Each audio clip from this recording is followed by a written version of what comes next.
Good day, everyone. Welcome to Virtual Concert Hall's live music channel. I'm Anna Ouspenskaya. I'm a pianist in Washington, D.C. area, and I'll be hosting this today's program for you. Today's show is focused on a discussion on the topic of motivation. And as always, we are here to connect musicians and audiences in real-time performances and music news and events from around the entire globe.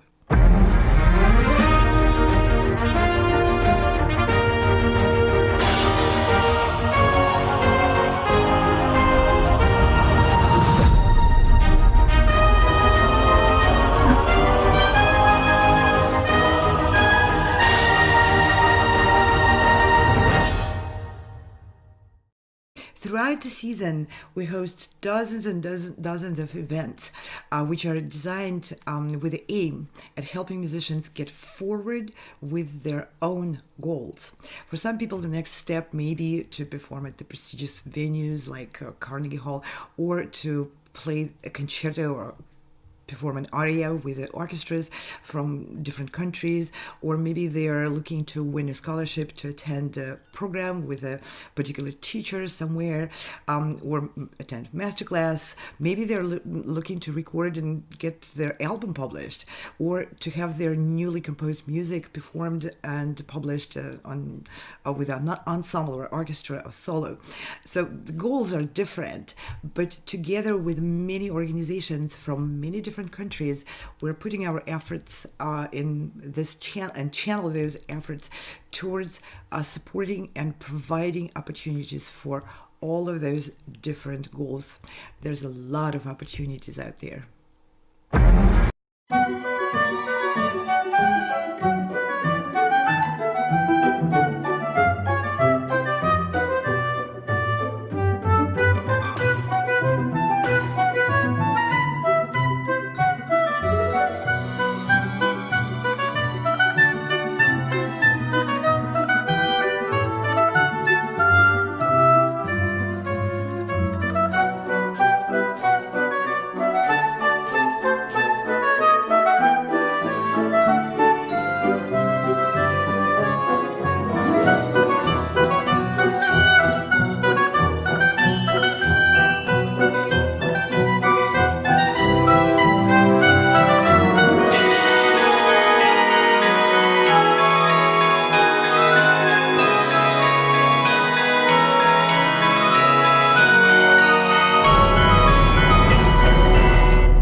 Enjoyed this little overview of the 2023-24 season, and I want to shout out to our composer in residence, Alla Lowry, whose soundtrack was accompanying the program, this little presentation about our season. So today's topic is about what drives us as people, as musicians and educators, as creatives, as organizers of all of those events. Motivation is the focus of today's discussion. And I'm very honored to have Rita D'Aracangelo and Avguste Antonov joining me for this panel, giving their perspective on these very hard questions. A few days ago, we had both Rita, who's a flutist from Germany and Italy, and Avguste, who is a pianist from France, joining us for in-depth programs about them as artists and as educators. So if you missed these programs, please be sure to visit our channels. We're on many different platforms, and find those programs, because you will get to know them a lot more in depth and closer.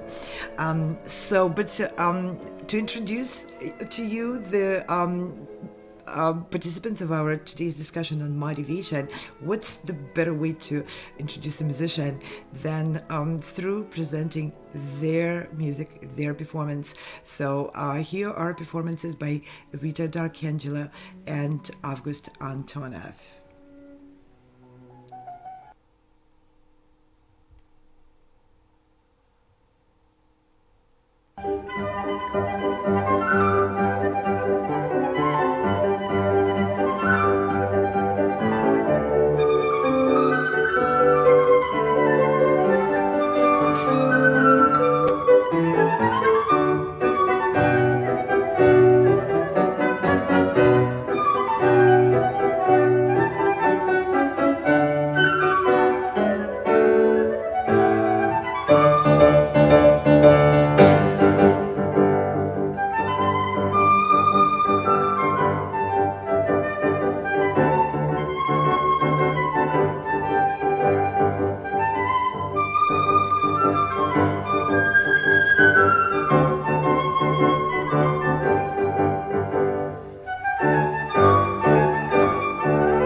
I could listen to that all day. Thank you so much, Avguste, Rita. Thank you so much for joining us for today's discussion and for your never-ending motivation to keep going with your art, with your performances, with your teaching, with your traveling. The life of a musician is full of a lot of effort, and you're my motivation. Thank you for having me again. Thanks a lot. Always a pleasure to be here. Thank you. So just a quick introduction. Both Rita and Avguste, our members of the judges panel for Sound Expressive competitions for Carnegie laureate auditions.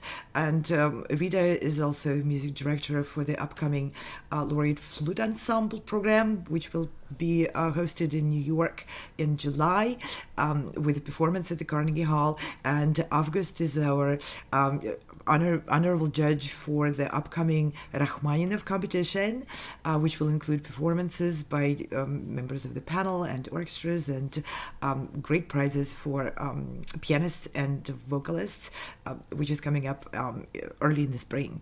And both are international musicians with a lot of experience with ups and downs, I hope, of career and music making, dedicated educators, wonderful people, and coming from different parts of the world. Avguste is from Bulgaria and France, and Rita is from Italy and Germany. And welcome again to our panel. And I'm going to throw it to you immediately. Let's cut to the chase. Sustaining motivation. We all know we can wake up in the morning really excited about this upcoming concert, which is, or rehearsal, which is in a few days. But that's not a regular morning. There's a lot of mornings or evenings or daytimes when things don't quite go as glorious and as expected. So what is your source or sources of the most lasting motivation for you as artists and educators? Pregnant pause. Rita, go. I'll leave the spot to Rita. Oh, okay. Okay, Rita. Do my best. Okay. Well, I mean, for me, can relate to my experience. What helps a lot in this case, when you have an upcoming events, then your motivation is very high.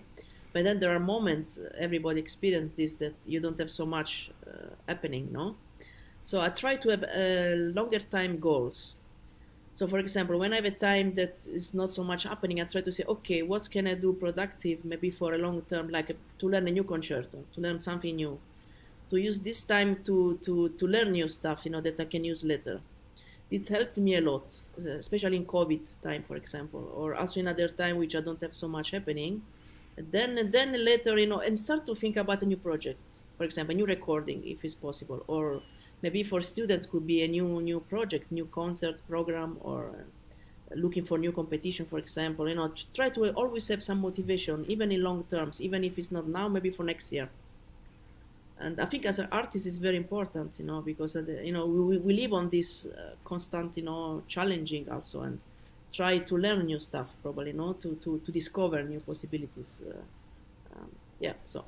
So keeping in mind that short-term goals and long-term goals combined sustain you in a motivations up and downs, and making the most out of seemingly, disappointing moment, like, not seemingly, but really tragic moment of COVID. I learned that from you. I remember you shared, okay, well, let's just set long-term goals for the after the pandemic and work towards those and find motivation and excitement there. Avguste, to you? Yeah, I definitely agree with Rita. I think, and I can definitely speak to experience about that. Motivation, to keep motivation, really have to think long-term projects. We're busy as it is, but when we're planning our seasons, we always have to look 1-2 years ahead of time, and having that outlook, long-term outlook, helps with the motivation when you're feeling down, when you're feeling lazy, to put it on a way. Don't we all sometimes feel lazy, right? Let's when you want to just stay in bed in your PJs and drink hot tea or hot chocolate or whatever. It does help to have long-term perspective, as far as I'm concerned as well. Because that gives me that much more to look forward to and that much more to work toward to. And at the same time, those down moments that Rita was mentioned is also the moment to improve oneself, not necessarily in music specifically, but in other domains like focus, different way of thinking about things. There's always something to work on to help you move to the next level, and so that's also for me. Well, you mentioned to improving in other dimensions, but in terms of music, how does that relate? So I do believe in reading about composers, reading about biographies of other pianists, reading about, taking books of piano professors who have written books, or other musicians, just to as an inspiration, as a way to get another perspective on things. So yeah. Rita, do you also draw inspiration from reading that kind of literature? Yes, definitely. Also, I remember reading, for example, a bio of many musicians in the past. Yes, that's very true. Also other books, of course, about other field in the culture field, of course, but especially musician life. I remember I was very inspired from a bio of Isaac Stern. When I was studying, I was reading about his Carnegie Hall debut.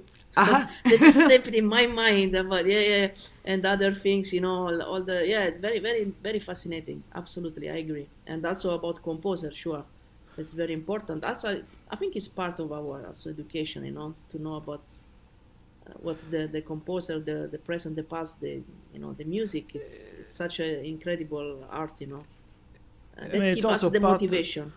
Yeah, it's also part of the exploration of our field. I mean, we have to stay a bit ahead of the curve, so to speak. In our cases, Rita and I, being high profile, given what we do have a bit the obligation to stay a bit ahead of the curve as to what's going on, what are the new happenings. Whether it's in music or in other domains, because when we teach, as we both do, we obviously encounter various students with various interests. So having that a bit of an understanding of what they like helps us connect as well with the students. That's an interesting point. So do you feel as educators your role is mostly to educate or to lecture and to share, what you learned from before, or is it more interactive, more or less on an equal level with your students? I don't know. Well, I didn't promise easy questions. Yeah. Did I? I don't know. I'll say this, and Rita may or may not agree with me. I think it depends very much on the school where one is teaching, on the students involved, and on the overall objectives for both students, teachers, and the school. it really depends. There's no one answer fits all. Rita, what do you feel? Yeah, I How would do you feel agree with that, definitely. Yes, I think it's a very good point. And also, for example, if you have someone very dedicated, which maybe is not always the case, then really you can try to inspire as well, and to pass on the tradition that you learned and to go to the next generation. But not always is this kind of dedication is there, yeah. And then in this case, it's also you do your best, but you are kind of restricted, So it's one-to-one relation. That's very true, It's and you have to see is the other part, It's not just this is the lecture and that's it, It's always the interaction. It's very fascinating in a way. Teaching is, especially music instrument, is very very special thing. Yeah, I've it had is, many, yeah, no. Yeah, I was about to say it's also. I think it's also that's when we also have to motivate the students. However, we find whatever motivation we can think of to get them That's to true. do Yes. the work that needs to be done. Whether It's hard work. well, I mean, that's where we have to kind of, dig into our own experiences, our own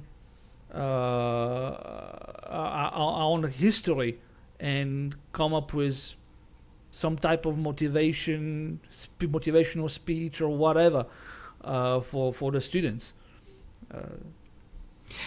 Now, this is really the kind of motivation people can rely on. And knowing, okay, if I'm having a down day or week or month or 2 years, like during pandemic, kind of being prepared where to look to find ways of, to get away from depression, from, all the negative thinking, and instead improve and move proactively and positively forward. Knowing where to look for it is extremely important for musicians, because it's not a thornless, steady, easy path for musicians, whether young students or accomplished professionals. But I still want to dig a little deeper. Let's say long-term planning, great, but we'll seek performance opportunities, more opportunities, and more often than not, we get a rejection. And that's the truth of our field. For some people, maybe less. For some people, maybe more. But every musician, especially successful musician like yourselves, I'm sure encountered those clusters of time when things just don't go anywhere. And so there's no concerto to prepare. There's no orchestra engagement. There's no, in the current position is not quite where we want to be, and all of that. So when all fails, all standard things fail, where do you go for that source of motivation, not to feel like, okay, I gotta give up, this is just not working? Shall I say something? Go for it. Go ahead. Well, for me, always was my greatest motivation that I love play the flute so much that my all big fear in life was that I had to do another job. I was always thinking that I cannot have the time to play the flute. That was my main inspiration to try everything as possible. And also another thing that helped me a lot is to make many things a lot of variety. So, for example, if you think that you have a plan, it doesn't work, then be ready, because sometimes you get an invitation for another things that you don't know, but maybe it's better, or it leads to something else you cannot never imagine. So always be, very, very alert. Maybe you have a plan, but doesn't go this plan, but maybe another plan that's also good in another direction. And I think in this way the chance comes, Maybe you think that, okay, tomorrow I will play concerto with orchestra. Maybe you start to play in a church, but it's very important to start to, and then from this can another thing happen. And I think nobody could start from the beginning from to the biggest events, So this is helped me a lot, and still now, because it's not always easy, as we know, for anybody. Yeah, that's incredible, to be open to opportunities you didn't pre-planned. Yeah, because they do come our way, but if we're so narrow focused on particular set of things we want to do, then we just don't even notice that they are next to us. What do you say, Avguste? That's a great point Rita made. I would just say this: in the military, there is a saying that plans don't survive the heat of the battle, and that's also very true for what we do. I mean, we all have plans, we all have dreams, whether we are seasoned professionals, whether it's students, whether it's parents. There's always a dream, a plan, but the fact is that plan is not going to survive whatever we encounter, and so one has to be ready to take on opportunities that one never thought would be there. I mean, I'll come back to Sound Espressivo. We've talked about it before with you, Anna. We talked about it the couple of show with other guests. I mean, the COVID, that's really what connected us to you, Anna, to Sound Espressivo, to virtual concert halls. Mm-hmm. So, I mean, as much as we as judges are, as board advisors, we are part of everything that we do for virtual concert hall Sound Espressivo. Nothing would have been possible without you launching the idea and then connecting to us to contribute. And that's, for example, something that, I mean, until the COVID, nobody would have thought, well, let's do online competitions. I mean, let's be honest about it. I mean, let's be honest. No one would know. I mean, we would still be, without the COVID, would still be doing competition, traveling however many miles, however many days a week, and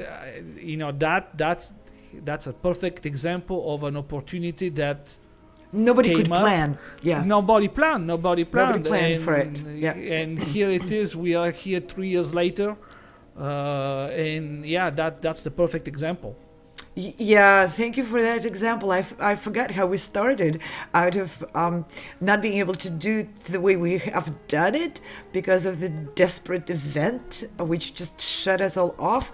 And then many musicians like yourself and myself too, we fell into the darkness of depression for a while, but then said, okay, well, what can we do good with this? Yeah, exactly. So that's exactly the opportunity that Rita was talking about. Unexpected. Exactly, unexpected, but be open-minded to it. Open-minded and such a welcome opportunity. I mean, that's and it's not just Sound Espressivo. We can talk about various podcasts that have come up with absolutely since the time, the various newspapers, programs, all of that stuff, that has come up that was unexpected. And it wasn't available, it wasn't there. Yeah, exactly. Because people never thought about it. And some people took advantage of it, jumped to the gun and took advantage of the opportunities presented. Others did not feel comfortable. Again, that's a not here or there. But again, that's an unexpected opportunity. We have to be open-minded to that, and that's where the plan doesn't survive come in. That's right. You have to be ready for the unexpected. Absolutely. Yes, this is such a good point. And with this, I want to show and share with our viewers the unexpected opportunities which you may not have planned for, but which we at Sound Espressivo and progressive musicians with virtual concert halls and with the tremendous help of a large community of wonderful musicians like Rita and Avguste, we prepared for this season. So this will be a short promotional we'll let our guests rest up and get a sip of water while I will present the various opportunities. And just like Rita and Avguste underscored, don't get depressed if something which you planned already is not quite working out that way. Be open and explore other opportunities you didn't plan for before. So we have these upcoming opportunities for laureate ensembles. We invite people to come to New York for a few days, 3 days in fact, to rehearse intensive workshops, masterclasses, and rehearsals as an ensemble, and to present the program at the Weil Recital Hall at Carnegie Hall. And we have a variety of programs. Let's keep in mind, variety is important for motivation. So there's all strings ensembles, there's a flute choir ensemble, there's even internet castanets choir ensemble, and we also have the vocal ensemble and the cello choir. Those intensive workshops happen in June 18th through July 2nd. We have guitar ensemble, and the other dates are earlier in April, April 2nd through 4th. Now, the other set of opportunities are audition for performances with various orchestras.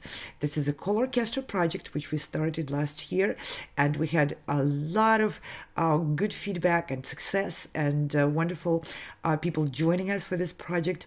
This year, this season, we have 5 orchestras which are providing the opportunity for musicians to perform concertos and arias with the orchestra in different countries. Now, season awards. We have a whole big collection of wonderful people and organizations which support our efforts and offer season awards to select musicians.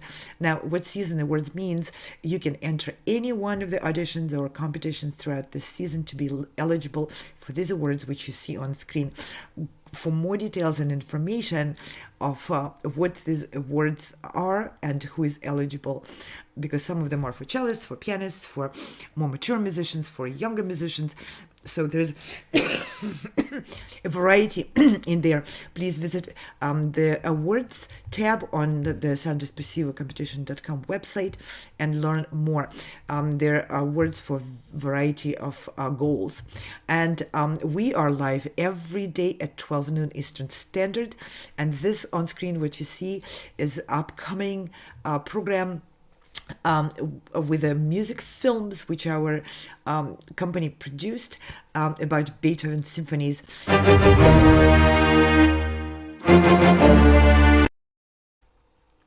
We will be starting those in 2 weeks on Thursdays and Sundays at 12 noon. Tune in. These are wonderful films with going in depth into Beethoven's views, his technique, and his artistry and style and everything, with wonderful lecturer Lawrence Rabchak, and with great recordings, which we are very grateful to have permission to use those recordings from Naxos. So this is the upcoming Beethoven, and I want to also introduce to you our partners, the group of wonderful companies and musicians and managers, producers who are joining our efforts, and this movement is growing. We started with just a few. Now you see on the screen, it's now those logos are so tiny, but you can see everyone who has joined this movement on our websites. We're very grateful for these organizations and people behind those organizations. It's always people who do things. It's not just the organization. Those people are providing a lot of opportunities and sponsoring albums, performances, cash awards, and many other opportunities. Please check it out. These are all proven and tested organizations which are being led by wonderful, dedicated people. And we are on all major platforms. You can find us on YouTube, on Facebook, on Vimeo, on Instagram, on all the LinkedIn, on all those major platforms. We are also preparing to announce many collaborations with educational platforms around the world in different countries, where people can also access our programs and all the wonderful things which we have to offer. both to musicians and to the audiences. And now back to Rita and Avguste. I have one more question which I would like us to tackle. So people are infinitely different, of course. And of course, all people are driven by multitudes of different kinds of motivations. Now, for many young people, especially, who are talented in many different areas, it's always a big question. Okay, I'm a good pianist. I won so many competitions and I have all these opportunities I don't want to lose, but I'm also very gifted in many other areas. And now I'm in college, maybe already doing double majors. Now, this is great to be, talented and productive and successful in different areas, but I got to focus at one point on something. So there's a lot of people which come to that dilemma, myself included, at more than one point. I tackled a variety of things in which I seem to have had talents and gained some amount of success. So I can relate even personally to that question. But a lot of young people do ask that question, or if they don't voice it, they still tackle it. Now, based on the sources of motivation towards being productive, being active, being out there, can you outline what kind of person is best fit to become a professional musician and educator? And again, I want to go back to the sources of motivation, because some people are mostly motivated by being with people. Other people are mostly motivated by money. Other people are mostly motivated by attention and glory or travel. Some people want a job which allows them to travel most. So there's so much variety. If you can give us a quick scope of areas of motivation, because there's got to be an answer to, okay, am I going to continue with music as a profession or with chemistry, for example? So to you.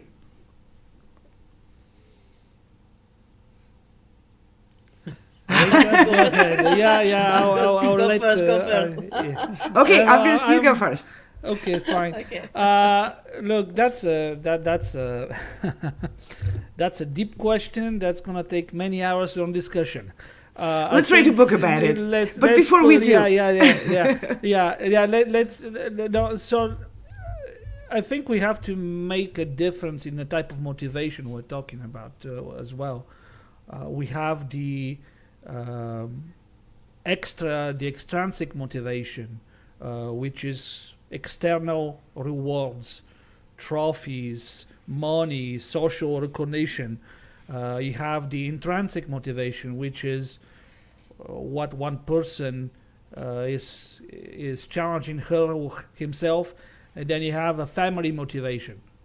Traditionally, from personal experience, I would say the young students primarily is the family motivation. Family motivates them to, and then it's helped by potentially winning prizes, the recognition by their family, by their friends, and so forth. But to come back to your question, I think it's a tough call to say who can or who cannot. In my personal opinion is that anybody can do what they want to do from the moment they have the commitment. The commitment is related to motivation, obviously, but obviously, that's if you put your mind to it, if that is something that you enjoy doing, that you see yourself doing 15 years, 20 years, 50 years later, then why not do it? What is stopping you? But obviously that first comes the studies, and that's the difficult part, the studies, because there's so much, we struggle so much with the various requirements that are put in front of us. But to me, again, to go back to your question, to me, anybody can be cut to do it, to be a musician and educator if they have the love for what we do, if they have the love and the passion, because we all have passions. I mean, I have passion for music, I have passion for chess, for video games, but I know very well that I am much better at music than at coding games. So no, but yeah, you can do anything you want from the moment you have that motivation, that love for what we're doing. That's my take. So the love for the process, for not for the result when you get there, but for the journey, for the path. Yes, yeah, the journey, yeah. I mean, I was saying the students get often encouragements when they get prizes or trophies or medals or stuff like that. That's a perfect way to motivate along the way, obviously. But again, it's the journey. The end prize is gonna be whatever you want it to be, or whatever you aim for it to be. It's the journey. Rita? Yes, I agree totally, and also I think the inner motivation very strong. Also the what you want to achieve with your music in a way that, for example, for me, always looking to the bigger artist and try to play better day by day. It's kind of, I know it's kind of maybe craziness, but I think this is the biggest motivation, that you want to, I want to do this, I want to try this, this could be better, this could be this way. This is fantastic. So it's never ending, actually. And so I think if you are talented, you are committed, you can really go for it. But if you feel, for example, some people feel, I don't know, I cannot decide, then maybe you should question a little bit, because it's not easy life. It's not an easy life. It's fantastic, but there are, of course, maybe in other profession, it's more smooth life. So if you are in the stage that you don't know, and then maybe you really should look inside you and think, can I live without music? If the answer is yes, then maybe you should question, because otherwise... Well, this is a difficult question, because for a lot of musicians, maybe it doesn't stay that clear cut. Can I live without music? I can, even people like Horowitz took a decade off being a professional musician. Did he live without music during that time? I don't think so. But I'm sure he was playing for himself. I cannot imagine he was not playing for 10 years. So the question is here, people can live with music and be professional in another job. Pursue professional path in something else. And I know a good deal of people who are, even Juilliard graduates. I know just off the top of my head, I know a phenomenal violinist. She's a Juilliard graduate and she's an attorney. And she lives with music, however, not with music as a profession. So she's not an educator. She's not, but she performs in, various settings. And that's not the only person I know who took that path. And even among the most fundamental figures in music history, let's take J.S. Bach. Was he professional composer? Was he professional educator, choral director, organist? No. No, but he was dedicated to music, for sure. He was dedicated to music. Yeah. But at the same time, I read a big study, German study, on this. They studied the sources of J.S. Bach's income. Now, how do we identify profession, right? Something which feeds you and your family, first of all, right? So, in the scope of his income, his revenue, the highest percentage of it didn't come from composing or directing the choir or even his full-time job position at the cathedral. More than 60% of his income came from his business. I didn't even know he had a business. And his business was to install, maintain, and tune organs. Right, okay. So, even J.S. Bach, who is sure, but it was something an epitome of being a musician, right? Yeah, but it was something music related anyway. Absolutely. So I'm just let throwing me- controversy yeah, in no, man. there. Let me Take jump me off in the and screen. I'm doing controversy. no, man. Let me jump in as well because, yeah, I mean, you mentioned that person from Juilliard who is now an attorney. There are lots of those people, but who make those decisions traditionally before they get to Juilliard, because let's be honest, classical music is not the place if you want to become a millionaire. It's not the place if you want to become the next Taylor Swift. And it's definitely not the place if you want to become the next researcher that gets a Nobel Prize. But those decisions really come up before they get to Juilliard, because Well, for some people, obviously after. yeah. Oh, in some situation, but traditionally before they get to the Juilliard level, to the Manhattan School of Music or others, because family has repeated them to them non-stop.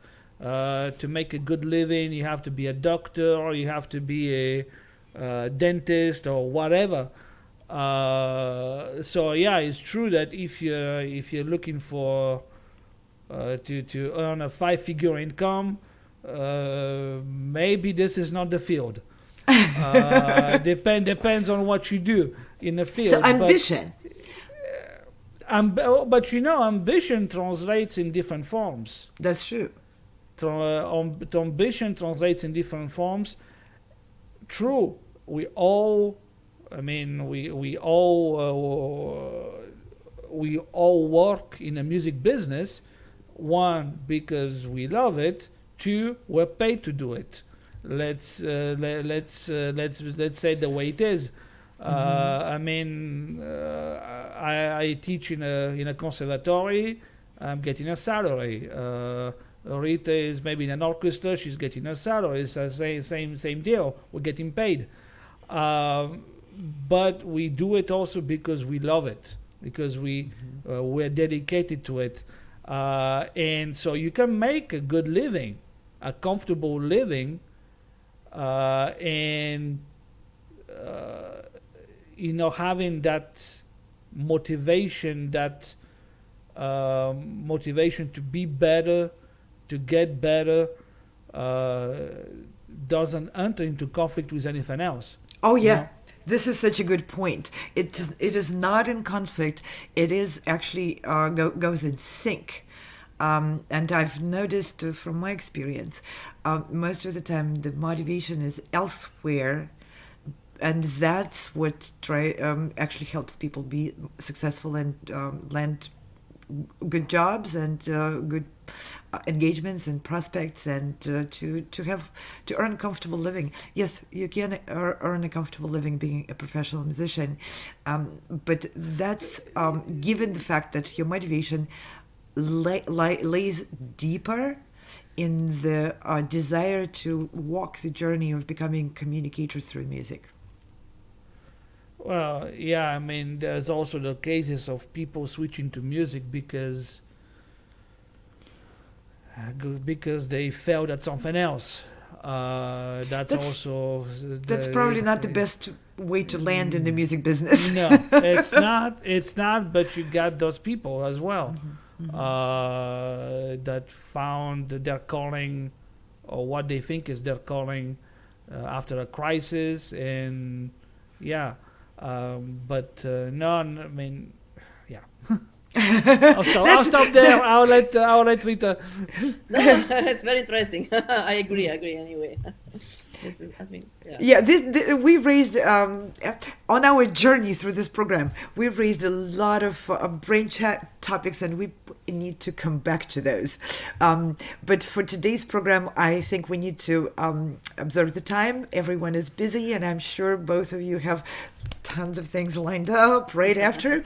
And thank you so much, Rita. Avguste for joining us. And I'm just reminding everyone, Rita and Avguste are wonderful musicians from different countries. Avguste is from Bulgaria and France, and Rita is from Italy and Germany.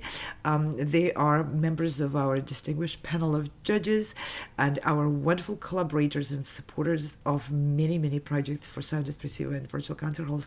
And I'm very, very grateful for your support and for your time today talking about motivations for musicians. And many, many thanks to the virtual concert halls team, which is growing also. You see on the screen many people who are adding their magic abilities, and they are musicians. They are also producers of these shows. Thank you very, very much. And thank you to our audience for joining us today. And always and ever, please don't feel left out. Comment, leave your questions, and we always monitor all the platforms. We get your questions, your comments, and we will respond. We would like to connect with you and get involved with us. Send us a message, send us your proposal. We are open to more and new collaborations. Here you'll find wonderful, warm welcome from musicians and music managers and everyone in the related fields. And with that, I'm going to say goodbye for now and see you tomorrow at 12 noon. Thank you, Rita. Thank you, Avguste. Thank you. Thank Bye-bye. you. Thank you. Bye-bye. Bye-bye.